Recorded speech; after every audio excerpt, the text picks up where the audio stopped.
So you've just started watching A Knight of the Seven Kingdoms on HBO, and you're wondering who this massive guy named Dunk actually is and why everyone's talking about him. Well, buckle up because the story of Duncan the Tall is one of the most heartbreaking and inspiring tales in the entire Game of Thrones universe. Before we dive deep into this legend's life, do me a favor and hit that subscribe button. Trust me, you'll want to stay tuned for more breakdowns like this. Alright, let's get into it. Duncan the Tall wasn't born in some fancy castle with servants and feasts. He was born in Flea Bottom, which is basically the worst place you could possibly grow up in King's Landing. We're talking about the slums of the slums.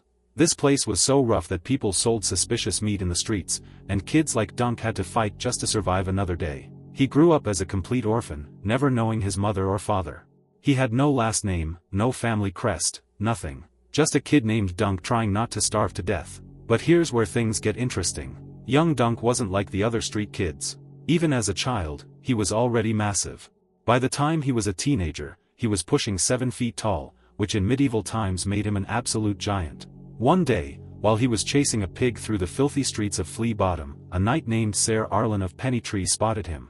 Now, Sir Arlan wasn't some famous knight with lands and titles. He was what they call a hedge knight, which is basically a knight without a lord to serve. Think of it as being a freelance knight, traveling from place to place, taking whatever work you can get. It's not glamorous, and as one character in the show puts it, a hedge knight is like a knight, but sadder. Sir Arlan had just lost his previous squire, a boy named Roger who was actually his nephew, during the First Blackfyre Rebellion.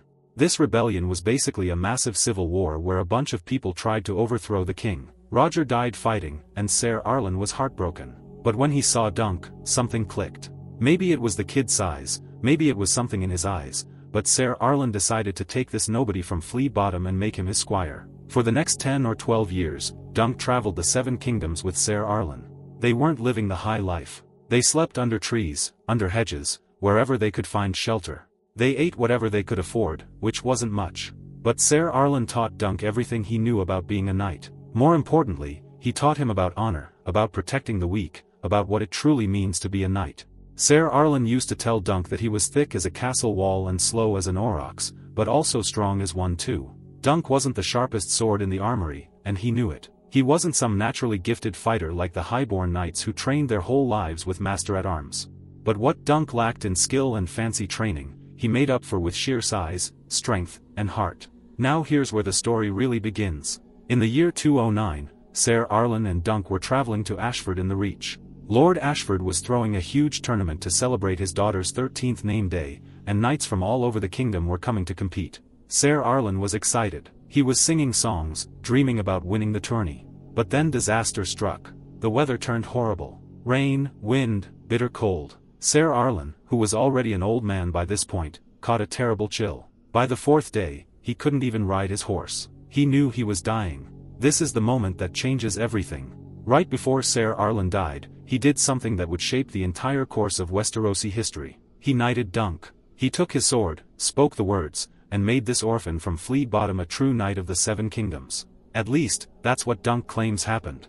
The books and the show leave it a bit ambiguous whether Sir Arlan actually had the strength to perform the ceremony or whether Dunk just convinced himself it happened because he wanted it so badly. Either way, Sir Arlan died, and Dunk buried his only father figure on the side of the road. So now Dunk is alone. He's 16 or 17 years old, nearly 7 feet tall, with 3 horses, a beat-up shield, a sword, and a dream. He decides to continue to Ashford for the tournament.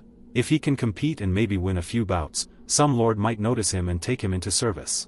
That means regular meals, a roof over his head, a real future. On his way to Ashford, Dunk stops at an inn and meets a strange bald kid who calls himself Egg. This kid is smart, way too smart for a regular servant. He knows things about knights and tournaments that most peasants wouldn't know. Egg asks to become Dunk's squire, and Dunk, despite his better judgment, agrees. What Dunk doesn't know is that Egg is actually Prince Aegon Targaryen, the 4th son of Prince Mikar Targaryen, and the grandson of the current king. This kid is literal royalty pretending to be a common servant. But we'll get back to that. When Dunk arrives at Ashford, he has to register for the tournament. There's a problem though. You need to be a knight to compete, and Dunk doesn't have anyone who can vouch for him. He tells the steward his story about Sir Arlan knighting him, but the steward is skeptical. He tells Dunk to come back the next day with someone to confirm his story. Dunk can't find anyone. He's about to give up when he accidentally runs into Prince Baelor Targaryen, the Hand of the King, and Prince Mikar, who are dealing with some missing princes. Long story short, Prince Baelor takes pity on Dunk and vouches for him. Just like that, Dunk is in the tournament. Before the actual jousting starts, Dunk meets a puppeteer named Tanzel who's performing at the tournament grounds. She's a Dornish woman, and Dunk, being the sweet guy he is, asks her to paint his shield. He doesn't want to use Ser Arlan's old shield anymore. He wants something new, something that represents his fresh start. Tanzel paints him a beautiful design of a green shooting star above an elm tree at sunset. The sunset because Ser Arlan loved sunsets, the elm for a tree by their camp, and the shooting star for a lucky one Dunk had seen. It's simple, it's beautiful, and it's all his. Then things go sideways. Prince Aerion Targaryen, one of Mikar's sons and a certified psychopath who would later earn the nickname Aerion the Monstrous, attacks the puppeteers. He breaks Tansel's fingers and terrorizes everyone. Dunk, being Dunk, can't just stand by and watch. He jumps in and beats the absolute hell out of Prince Aerion. He punches a prince in the face multiple times. In Westeros, attacking a member of the royal family is basically a death sentence. Aerion's guards rush in to beat Dunk to death, but then Egg steps in and reveals who he really is. The guards back off immediately. Dunk is arrested and brought to the castle. Prince Baelor, who's a genuinely good guy, tries to help him, but Aerion demands a trial by combat. Not just any trial though. He demands a trial of 7, which means 7 champions fighting for each side. It's rare, it's brutal, and it's exactly as crazy as it sounds. Here's where we see what kind of man Dunk really is. With Egg's help, he manages to find 6 other knights willing to fight for him. These include Ser Robin Riesling, Ser Humphrey Harding, Lord Lionel Baratheon who becomes an absolute legend in this fight, and even Prince Baelor himself decides to champion Dunk. The trial happens, and it's absolutely brutal. Swords clashing, blood everywhere, men dying. And in the chaos, Prince Baelor, the hand of the king and one of the greatest men in the realm, dies. He's accidentally killed by his own brother, Prince Mikar, during the melee. Dunk wins the trial, but the victory is hollow. A good man is dead because Dunk stood up for what was right. Prince Mikar, devastated by what happened and disgusted by the behavior of his sons Aerion and Daeron, makes Dunk an offer. He wants Dunk to continue training Aegon, to teach him to be a better man than his brothers. Dunk suggests that Egg might learn more traveling the 7 kingdoms than sitting in a palace, and Mikar agrees. From that moment on, Dunk and Egg become inseparable.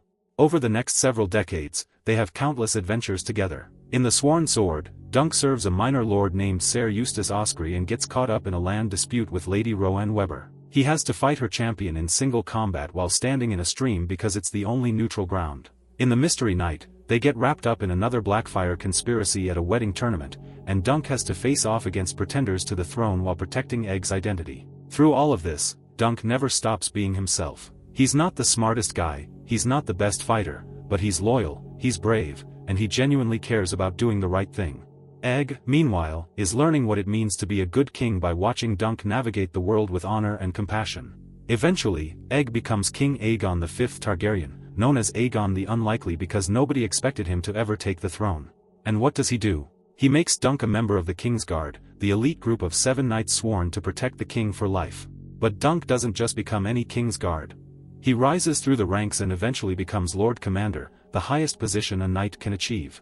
Just think about that for a second. A kid from Flea Bottom who didn't know his own parents, who grew up stealing and scraping by, became the Lord Commander of the Kingsguard. He stood where legends like Ser Arthur Dayne and Ser Barristan Selmy would later stand. When Ser Jaime Lannister reads through the White Book, the record of all Kingsguard members, he stops and admires Duncan's entry. Even Barristan Selmy, one of the greatest knights who ever lived, mentions fighting Duncan at a tournament when Barristan was just 16 years old and somehow beat him.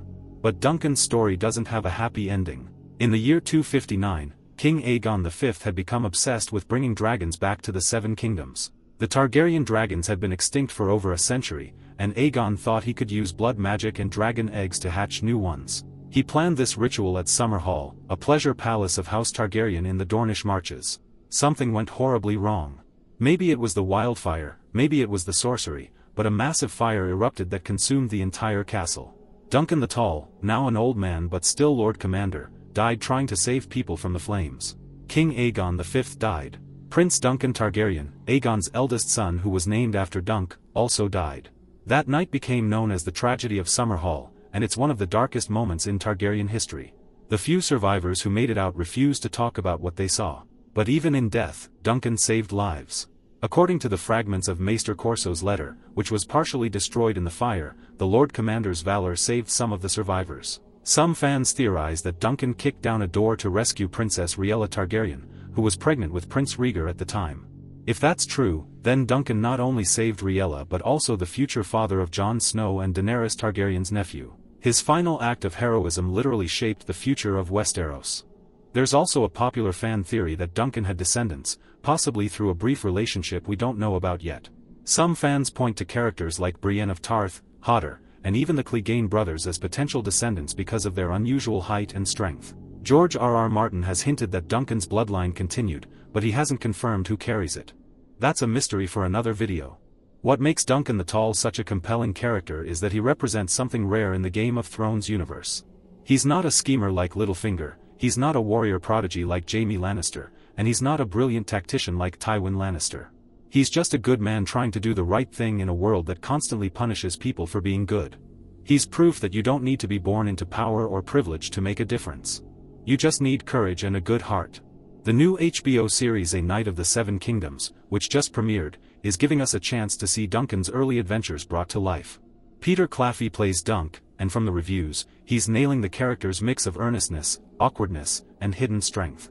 Dexter Sol Ansel plays Egg, and together they're bringing one of George R.R. Martin's most beloved stories to the screen. If you're tired of the backstabbing and betrayals that Game of Thrones is known for, A Knight of the Seven Kingdoms offers something different. It's smaller in scale, more focused on character than spectacle, and it has actual heart. It's about friendship, honor, and proving that even a nobody from Flea Bottom can become somebody extraordinary. So there you have it. Duncan the Tall went from chasing pigs in the slums to becoming Lord Commander of the Kingsguard. He defended a puppeteer against a prince, won a trial of 7, traveled the 7 kingdoms with a future king, and died a hero trying to save others. His story deserves to be told, and I'm so glad HBO is finally doing it justice. If you enjoyed this breakdown, make sure you're subscribed because we'll be covering every episode of A Knight of the Seven Kingdoms as it airs. Drop a comment and let me know what aspect of Dunk's story you're most excited to see on screen. Are you ready for the Trial of 7? Do you want to see more of Dunk and Egg's later adventures? Let me know. Thanks for watching, and I'll see you in the next one.